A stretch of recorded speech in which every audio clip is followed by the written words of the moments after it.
ရန်ကုန်ရတဲ့တင်ကတိုက်စစ်အဖြစ်မှုတရအဖြစ်မြန်မာပြည်စဉ်အသင်းနဲ့ရန်နာဘုံအသင်းတိုက်စစ်မှုပြည်မိုးကိုတနစ်စာချုပ်နဲ့ခေါ်ယူလိုက်ပါတယ်။ရန်ကုန်ရတဲ့အသင်းကိုတကြောပြန်လည်ရောက်ရှိလာတဲ့ပြည်မိုးကမြန်မာ National League အသင်းတွေဖြစ်တဲ့ရခိုင် United, ဇေယျရွှေမြေ ဟန်သာဝတီ United, မကွေးအသင်းနဲ့ရန်နာဘုံအသင်းတို့မှခြေစွမ်းပြကစားခဲ့တဲ့ကစားသမားတစ်ဦးဖြစ်ပါတယ်။ပြီးခဲ့တဲ့2025-26ဘောလုံးရာသီမှာခြေစွမ်းပြကစားခဲ့တဲ့တိုက်စစ်မှုပြည်မိုးကရန်ကုန် United အသင်းကိုပြန်လည်ရောက်ရှိလာတဲ့အတွက်ဝမ်းသာပါတယ်။ပထမချိန်ရောက်ခဲ့တော့ကကျွန်တော်အသင်းအတွက်မကစားပေးလိုက်ရတဲ့အတွက်အခုချိန်မှာပြန်ကမ်းလှမ်းလာတဲ့ချိန်မှာအသင်းအတွက်အကောင်းဆုံးကစားသွားမှာပါလို့ပြောကြားခဲ့ပါတယ်။ကျွန်တော်ဘက်ကမနစ်ကထပ်ပိုခြေစွမ်းပြနိုင်တဲ့ခြေစွမ်းမျိုးနဲ့ရှင်မြန်ကစားသွားမှာပါ။ရန်ကုန် United အသင်းအတွက်ရောအသင်းကိုအားပေးနေကြတဲ့ပရိသတ်တွေအတွက်ရောကျွန်တော်အကောင်းဆုံးကြိုးစားသွားပါမယ်ဆိုပြီးတော့ပြည်မိုးကထပ်လောင်းပြောကြားခဲ့ပါတယ်။ရှင်နာဘော်တင်ကလာမဲ့ဘောလုံးရာသီတည်းအတွက်ဒဂုံစတာအစီအစဉ်ကတောင်မကစားသမားဇာနေရသူကိုတရားဝင်ခေါ်ယူလိုက်ပါတယ်။တောင်ကြီးမြို့ဇာတိဖြစ်သူအသက်28နှစ်အရွယ်ဇာနေရသူက2010ခုနှစ်ကနေပြီးတော့2015ခုနှစ်အထိမန်လေးဘောလုံးကက်တွေမှာလေ့ကျင့်သင်ကြားခဲ့သူဖြစ်ပါတယ်2016ခုနှစ်ကနေ2019ခုနှစ်အထိရှမ်းယူနိုက်တက် U20 အသင်း2020ကနေ24အထိရှမ်းယူနိုက်တက်အသင်းကြီးတို့မှာပါဝင်ကစားခဲ့ပြီးတော့ပြီးခဲ့တဲ့2025-26ဘောလုံးရာသီတွေမှာဒဂုံစတာ FC အသင်းမှာပါဝင်ကစားခဲ့ပါတယ်နိုင်ငံအဆင့်လူငယ်လက်ရွေးစင်အသင်းတွေဖြစ်တဲ့ U12, U30, U40, U16 နဲ့ U90 အသင်းတွေမှာဆင့်ဖြတ်တန်းကစားခဲ့ပူပြီးတော့မြန်မာလေစင်အသင်းကြီးရဲ့ပမာဏလူစင်းမှာလည်းရွေးချယ်ခံခဲ့ရပူသူဖြစ်ပါတယ်။ပြည်တွင်းပြိုင်ပွဲတွေမှာစုစုပေါင်းပွဲစဉ်65ပွဲအထိပါဝင်ကစားထားပြီးတော့သွင်းကို39အထိသွင်းယူထားနိုင်ခဲ့တဲ့အတွေ့အကြုံရင်းကစားသမားတစ်ဦးလည်းဖြစ်ပါတယ်။လာမယ့်မြန်မာ National League ပြိုင်ပွဲကြီးအတွက်ရန်နာဘုံအသင်းထံကိုတရားဝင်ရောက်ရှိလာပြီဖြစ်ပြီးတော့ရန်နာဘုံအသင်းအတွက်အကောင်းဆုံးပေးဆက်ကစားသွားမယ်လို့မျှော်လင့်မိပါတယ်။2016-19မြန်မာ National League ပြိုင်ပွဲကိုတန်းတက်ဝင်ရောက်ရှင်ပြိုင်ခွင့်ရရှိထားခဲ့တဲ့ရန်ကုန်စီးတီးအသင်းကတော့ရာသီတည့်အတွက်အထူးရမြောက်အဖြစ်ခေါ်ယူမှုတရအဖြစ်ဟန်သာဝတီ United အသင်းမှအဓိကခြေစွမ်းပြနိုင်ခဲ့တဲ့တန်တိုးအောင်ကိုခေါ်ယူလိုက်ပါတယ်။ဟန်သာဝတီ United အသင်းကနေရန်ကုန်စီးတီးအသင်းကိုပြောင်းရွှေ့လာခဲ့တဲ့အသက်22နှစ်အရွယ်တိုက်စစ်မှုတန်တိုးအောင်ကမြန်မာ U23 လက်ရွေးစင်အသင်းရဲ့အဓိကကစားသမားတစ်ဦးဖြစ်ပြီးတော့မတ်လကမြန်မာလက်ရွေးစင်အသင်းရှင်ပြိုင်ကစားခဲ့တဲ့အာရှဖလားခြေစစ်ပွဲစဉ်2ပွဲမှာလည်းမြန်မာလက်ရွေးစင်အသင်းလူစင်းမှာရွေးချယ်ခံထားခဲ့ရတာဖြစ်ပါတယ်။တန်တိုးအောင်ကပြီးခဲ့တဲ့မြန်မာ National League ပြိုင်ပွဲမှာဟန်သာဝတီအသင်းအတွက်22ပွဲအထိပါဝင်ကစားပေးခဲ့ပြီးတော့သွင်းကို17ဂိုးနဲ့ဂိုးဖန်တီးမှု5ချိန်အထိရရှိအောင်ဆွမ်းဆောင်ပေးနိုင်ခဲ့တာဖြစ်ပါတယ်။ရန်ကုန်စီးတီးအသင်းကလာမယ့်ရာသီတည့်အတွက်အားဖြည့်မှုတွေတဲ့တရားဝင်ကြေညာမှု2ခုပြုလုပ်ထားပြီးတော့မြန်မာလေးစင်ကစားသမားတွေဖြစ်တဲ့မြတ်ကောင်းခန့်နဲ့တန်တိုးအောင်တို့ကိုခေါ်ယူထားနိုင်ခဲ့တာဖြစ်ပါတယ်။ရန်ကုန်စီးတီးအသင်းကနောက်ထပ်မြန်မာလေးစင်ကစားသမားတွေဖြစ်တဲ့ခွန်ကျော်စင်ဟဲမင်းမော်ဦးအစရှိတဲ့ကစားသမားတွေခေါ်ယူဖို့အတွက်လည်းသတင်းတွေထွက်ပေါ်လျက်ရှိပါတယ်။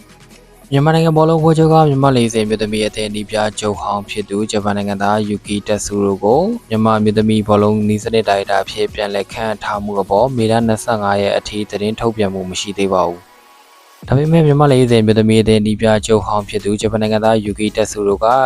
မေလဆန်းပိုင်းကတည်းကသူ့ရဲ့လုပ်ငန်းတာဝန်တွေကိုဆောင်ရွက်နေပြီဖြစ်ပါတယ်။မြန်မာနိုင်ငံဘောလုံးပွဲချုပ်ကဂျပန်နိုင်ငံသားယူကီတက်ဆူရိုကိုမြန်မာမြို့သမီးဘောလုံးနီးစနစ်ဒါရိုက်တာအဖြစ်ခန့်ထားတဲ့အတွက်ကြောင့်သူ့အနေနဲ့မြန်မာမြို့သမီးဘောလုံးလောကဖွံ့ဖြိုးတိုးတက်ရေးကိစ္စရပ်တွေကိုအဓိကဆောင်ရွက်ပေးသွားရမှာဖြစ်ပါတယ်။မြန်မာလေးစင်မြို့သမီးအသင်းနဲ့တက်တန်းအလိုက်မြန်မာမြို့သမီးလေးစင်အသင်းတွေအတွက်ကစားသမားအသစ်တွေထွက်ပေါ်လာဖို့အတွက်လူငယ်ကစားသမားတွေကိုရွေးချယ်မွေးထုတ်ပေးရမှာလည်းဖြစ်ပါတယ်။ဂျပန်နိုင်ငံသားနိပြယူကီတက်ဆူရိုကမြန်မာလေးစင်မြို့သမီးအသင်းကိုပြီးခဲ့တဲ့2023ခုနှစ်ကနေ25ခုနှစ်အထိတာဝန်ယူကိုင်တွယ်ခဲ့ပြီးတော့ပြီးခဲ့တဲ့2025ထိုင်းစီဂိမ်းပြိုင်ပွဲအပြီးမှာ MFF နဲ့လမ်းခွဲထားတာဖြစ်ပါတယ်မြန်မာမြို့သမီးအသင်းက2025ထိုင်းစီဂိမ်းပြိုင်ပွဲမှာအုပ်စုအဆင့်ကနေထွက်ခဲ့ရပြီးတော့စီဂိမ်းသမိုင်းတစ်လျှောက်ပထမဆုံးအုပ်စုကနေထွက်ခဲ့ရတဲ့သမိုင်းမှတ်တမ်းဆိုရရှိခဲ့ပါတယ်အင်ဒိုနီးရှားနိုင်ငံမှာကျင်းပပြုလုပ်သွားမယ့် ASEAN U19 ပြိုင်ပွဲအတွက်ပြင်ဆင်မှုတွေပြုလုပ်နေတဲ့မြန်မာလေးစင် U19 အမျိုးသားဘောလုံးအသင်းရဲ့အပိသက်ကစားသမား23ဦးလူစည်ရင်ထွက်ရှိလာခဲ့ပါတယ်။မြန်မာလူငယ်သွေးသစ်ကစားသမားတွေနဲ့စုဖွဲ့ထားတဲ့ U19 အသင်းကပြိုင်ပွဲတွေမှာရလက်ကောင်းတွေရရှိဖို့ရာအတွက်အရှိန်ဟုန်နဲ့လေ့ကျင့်ပြင်ဆင်နေပါတယ်။မြန်မာ U19 အသင်းက ASEAN U19 ပြိုင်ပွဲအုပ်စု A မှာအိမ်ရှင်အင်ဒိုနီးရှား VNL တီမောအသင်းတို့နဲ့အတူကြောက်ရောက်နေပြီးတော့ဇွန်လ1ရက်မြန်မာစံတော်ချိန်ည9:00နာရီခွဲအချိန်မှာအင်ဒိုနီးရှားအသင်းနဲ့အဖွင့်ပွဲစတင်ကစားသွားမှာဖြစ်ပါတယ်။မြန်မာဘောလုံးကစားချေပသက်ကြီးတို့ရဲ့မျိုးဆက်သစ်ချင်းသေးငယ်လေးတွေပြိုင်ပွဲတိုင်းမှာအောင်ပွဲတွေဆင်နိုင်ဖို့အတွက်ပြည်သက်ကြီးတို့အားလုံးကအတူတူအားပေးဝန်းရံပေးကြဖို့ဖိတ်ခေါ်လိုက်ရပါတယ်။လာမယ့်ဇွန်လ1ရက်နေ့ကနေ9ရက်နေ့အထိ9ရက်တာကာလအတွင်းမြန်မာလေးစင်မြို့သားအသင်းမြို့သမီးအသင်း U19 မြို့သားအသင်းတို့ရဲ့နိုင်ငံတကာပွဲစဉ်တွေအသီးသီးရှင်ပြိုင်ကစားကြမှာဖြစ်ပါတယ်။ မြန်မာလေးစင်မြေသားအသင်းရဲ့ဖိလစ်ပိုင်ဖိတ်ခေါ်ဖလားပွဲစဉ်တွေကတော့ဇွန်လ6ရက်နေ့ညနေ6နာရီအချိန်မှာမြန်မာနဲ့ကိုအန်အသင်းဇွန်လ9ရက်နေ့ညနေ6နာရီအချိန်မှာမြန်မာနဲ့ဖိလစ်ပိုင်အသင်းတို့ရှင်မြန်ကစားတော့မှာဖြစ်ပါတယ်။မြန်မာလေးစင်မြေသမီးအသင်း AR Tri Nation Cup ရဲ့ပွဲစဉ်တွေကတော့ဇွန်လ3ရက်နေ့ညနေ9နာရီအချိန်မှာမြန်မာနဲ့ဥဇဘက်ကစ္စတန်အသင်းဇွန်လ9ရက်နေ့ညနေ9နာရီအချိန်မှာမြန်မာနဲ့ထိုင်းမြေသမီးအသင်းတို့ရှင်မြန်ကစားတော့မှာဖြစ်ပါတယ်။မြန်မာယူ19မြို့သားအသင်းရဲ့အာဆီယံယူ19ချန်ပီယံရှစ်ပွဲစဉ်တွေကတော့ဇွန်လ1ရက်နေ့ည9နာရီခွဲချိန်မှာမြန်မာနဲ့အင်ဒိုနီးရှားအသင်းဇွန်လ4ရက်နေ့ညနေ3နာရီခွဲချိန်မှာမြန်မာနဲ့ဗီယက်နမ်အသင်းဇွန်လ9ရက်နေ့ည9နာရီခွဲချိန်မှာမြန်မာနဲ့တီမောအသင်းတို့ရှင်မြန်ကစားတော့မှာဖြစ်ပါတယ်။လက်ရေးစင်အသင်းကြီးနှစ်သင်းကတော့ FIFA Date မှာကစားသွားမှာဖြစ်တဲ့အတွက်ကြောင့်အနိုင်ရမယ်ဆိုရင်ကမ္ဘာအဆင့်မြင့်တက်သွားမှာဖြစ်ပါတယ်။ဖိလစ်ပိုင်လက်ရေးစင်အသင်းနီးပြဖြစ်သူစပိန်နိုင်ငံသားကာလက်ဂူဒရက်စ်က2016ဖိလစ်ပိုင်၃နိုင်ငံချစ်ကြည်ရေးဖိတ်ခေါ်ဖလားပြိုင်ပွဲအတွက်အပြီးသက်ကစားသမား22ဦးစီးကိုထုတ်ပြန်ကြေညာခဲ့ပြီးတော့ပြည်ပခြေဆိုင်ကစားသမား18ဦးအထိပါဝင်လာပါတယ်။ဖိလစ်ပိုင်လက်ရေးစင်အသင်းရဲ့အပြီးသက်ကစားသမား22ဦးစီးမှာထိုင်းနိုင်ငံမှာတွားရောက်ကစားနေတဲ့ကစားသမား9ဦးအမေရိကန်နိုင်ငံမှာတွားရောက်ကစားနေတဲ့ကစားသမား3ဦးခရိုအေးရှားနိုင်ငံမှာတွားရောက်ကစားနေတဲ့ကစားသမား2ဦးစပိန်ဆွစ်ဇာလန်အီတလီဂျာမနီနယ်သာလန်ဒိန်းမတ်နိုင်ငံတို့မှာတွားရောက်ရှင်မဲ့ကစားနေတဲ့ကစားသမား2ဦးစီနဲ့ဖိလစ်ပိုင်ပြည်တွင်းလီမှာကစားနေတဲ့ကစားသမား4ဦးပါဝင်နေပါတယ်။ဖိလစ်ပိုင်လေးစင်အသင်းဒီပြဖြစ်သူစပိန်နိုင်ငံသားကာလက်ဂူဒရက်စ်က2016ဖိလစ်ပိုင်3နိုင်ငံချစ်ကြည်ရေးဖိတ်ခေါ်ပြိုင်ပွဲအတွက်အပြီးသက်ကစားသမား22ဦးစီကိုထုတ်ပြန်ခဲ့ပေမဲ့ပြည်ပအခြေစိုက်ကစားသမားများပြားနေမှုကြောင့်မေလ25ရက်အထိလေ့ကျင့်မှုမစတင်နိုင်သေးပါဘူး။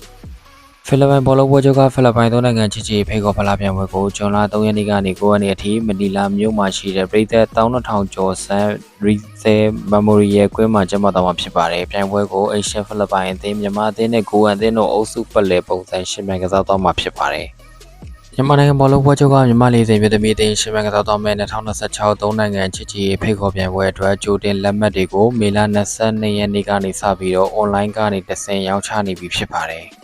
မြန်မာနိုင်ငံဘောလုံးဖွဲ့ချုပ်ကလက်မှတ်ဈေးနှုန်းတွေကိုအထူးတန်းကျပ်9000ရိုးရိုးတန်းကျပ်2000သတ်မှတ်ထားပြီးတော့ကိုယ်တိုင်ကိုယ်ကြားဝယ်ယူလိုသူတွေအတွက်မေလ31ဇွန်လ1ရက်2ရက်နေ့မှာမနက်10:00နာရီကနေညနေ4:00နာရီအထိ MFF ရုံးရှိမှာရောင်းချပေးသွားမှာဖြစ်ပါတယ်။ MFF က2026 3နိုင်ငံချစ်ကြည်ရေးဖိတ်ခေါ်ပြိုင်ပွဲကိုအခမဲ့ရုပ်သံလိုင်းကနေတိုက်ရိုက်ထုတ်လွှင့်ပြသသွားဖို့လည်းစီစဉ်နေပါတယ်။ MFF ကပြီးခဲ့တဲ့ရက်ပိုင်းကဂျပန်နိုင်ငံသားနီးပြမစ်ဆူအိုကာတိုကိုမြန်မာလေးစင်မြို့သမီးအသင်းနီးပြချုပ်အဖြစ်နှစ်စာချုပ်နဲ့ခန့်အပ်ခဲ့ပါတယ်။ဒေါ်ဆန်းဆန်းသိန်းကိုတော့လက်ထောက်နီးပြအဖြစ်ဆက်လက်တာဝန်ပေးထားပါတယ်။မြန်မာလေးစင်မြို့သမီးအသင်းကပြီးခဲ့တဲ့ဧပြီ29ရက်ကနေစပြီးတော့ပမာဏကစားသမား35ဦးနဲ့လေ့ကျင့်မှုတွေပြုလုပ်နေပါတယ်။မြန်မာလေးစင်မြို့သမီးအသင်းကစတင်လေ့ကျင့်ကစားမှာဒဏ်ရာရကစားသမားတွေနေထိုင်မကောင်းတဲ့သူတွေနဲ့ပြည်ပထွက်ကစားသမားတွေကြောင့်လူဆုံလေ့ကျင့်နိုင်မှုမရှိခဲ့ဘဲနဲ့ယခုခါမှာတော့လေ့ကျင့်ကွင်းမှာလူဆုံနေပြီဖြစ်ပါတယ်။မြန်မာနိုင်ငံဘောလုံးပွဲချုပ်က2026 3နိုင်ငံချစ်ကြည်ရေးဖိတ်ခေါ်ပြိုင်ပွဲကိုလာမယ့်ဇွန်လ3ရက်နေ့ကနေ9ရက်နေ့အထိရန်ကုန်မြို့မှာရှိတဲ့သုဝဏအားကစားကွင်းညနေ9:00နာရီအချိန်တွေမှာကျင်းပပြုလုပ်သွားမှာဖြစ်ပါတယ်။ပြိုင်ပွဲကိုအင်ရှင်မြန်မာမြို့သမီးအသင်းထိုင်းမြို့သမီးအသင်းနဲ့ဥဇဘက်ကစ္စတန်မြို့သမီးအသင်းတို့အုပ်စုပတ်လည်ပုံစံနဲ့ရှင်မြန်ကစားသွားမှာဖြစ်ပါတယ်။ AR Tri Nation Cup 2026ပြိုင်ပွဲမှာပါဝင်ရှင်မြန်သွားမယ့်အသင်း3ရဲ့ချန်ပီယံအဆင့်သတ်မှတ်ချက် ranking အဆုံးဖြတ်ပေးမဲ့စီးမြင်တွေကတော့အုပ်စုပွဲစဉ်အလုံးမှာရမှတ်အများဆုံးရရှိတဲ့အသင်းကထိပ်ဆုံးကဦးဆောင်ရမှာဖြစ်ပါတယ်။အကယ်လို့အသင်းတွေရမှတ်ချင်းတူနေမယ်ဆိုရင်ရမှတ်တူအသင်းအချင်းချင်းကစားခဲ့တဲ့ပွဲစဉ်တွေကရမှတ်ဂိုးကွာခြားချက်နဲ့သွင်းဂိုးတွေကိုအရင်ဆုံးနိုင်ရှင်ဆုံးဖြတ်ပေးပါမယ်။ထိပ်တဲ့တွေ့ဆုံမှုနဲ့ဆုံးဖြတ်လို့မရသေးဘူးဆိုရင်အုပ်စုပွဲစဉ်အလုံးရဲ့ဂိုးကွာခြားချက်နဲ့သွင်းဂိုးအများဆုံးအသင်းကိုဆက်လက်ရွေးချယ်သွားမှာဖြစ်ပါတယ်။ပြောပြခဲ့တဲ့အချက်တွေတူညီနေမယ်ဆိုရင်ရရှိထားခဲ့တဲ့အဝါကတ်အနီကတ်ပြစ်ဒဏ်မှတ်အနည်းဆုံးအသင်းကိုအဆင့်သားလုံးအဖြစ်သတ်မှတ်သွားမှာဖြစ်ပါတယ်။အခြေအနေအလုံးထပ်တူညီနေတဲ့အသင်းအသင်းကနောက်ဆုံးပွဲစဉ်မှာအချင်းချင်းရင်ဆိုင်ကစားနေရမယ်ဆိုရင်ကိုရင်တွင်းပယ်နတီအဆုံးဖြတ်ခံယူသွားမှာဖြစ်ပြီးတော့ကြန့်ရှိတဲ့အခြေအနေတွေတက်ကိုတော့ကန်ဆယ်မဲနိုင်ပြီးတော့နောက်ဆုံးအဆင့်ကိုဆုံးဖြတ်သွားမှာဖြစ်ပါတယ်။သုံးနိုင်ငံဖိတ်ခေါ်လာပြိုင်ပွဲမှာမြန်မာမျိုးသမီးတင်းကိုဦးဆောင်သွားမဲ့ဂျပန်နိုင်ငံသားနှစ်ဦးကတော့ဒီပြချုပ်အဖြစ်မီဆူရိုကာတိုနဲ့ဒီစနစ်ဒိုင်တာအဖြစ်ယူကီတက်ဆူရိုပဲဖြစ်ပါတယ်။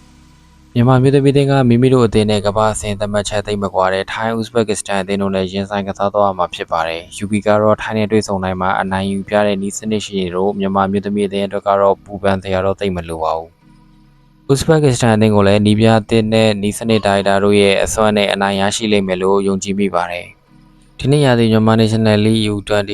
ယူလီမှာအပြောင်းလဲတွေ့လာတာကတော့အကောင်းဆုံးစုကြည်ဖြစ်ပါတယ်ပြီးခဲ့တဲ့ရာသီက ARP Man of the Match အကောင်းဆုံးကစားသမားဆုကိုငွေ3သိန်းဆုချီးမြှင့်ခဲ့ပါတယ်ယခုရာသီမှာတော့ကျပ်ငွေ2သိန်းကျပ်ဆုချီးမြှင့်ခဲ့ပါတယ်အဲ့ဒါကလည်းပြောင်းလဲမှုတစ်ခုဖြစ်ပါတယ်မြန်မာ Women League မြန်မာ National League 2မြန်မာ National League 2မှာရောအခုလိုပြောင်းလဲမှုတွေရှိနိုင်မှာဆိုတာကိုပြည်သက်ကြီးနဲ့အထူးစောင့်ကြည့်သွားမှာဖြစ်ပါတယ်မြန်မာဘောလုံးကစားသတင်းတွေကိုကြည့်နေတဲ့ဆိုရင် channel ကို subscribe like and comment တွေပြုလုပ်သွားပေးကြပါအခုလိုနောက်ထပ်မြန်မာဘောလုံးကစားသတင်းတွေနဲ့ပြန်လည်ဆုံတွေ့ကြပါမယ်အားလုံးကျေးဇူးအများကြီးတင်ပါတယ်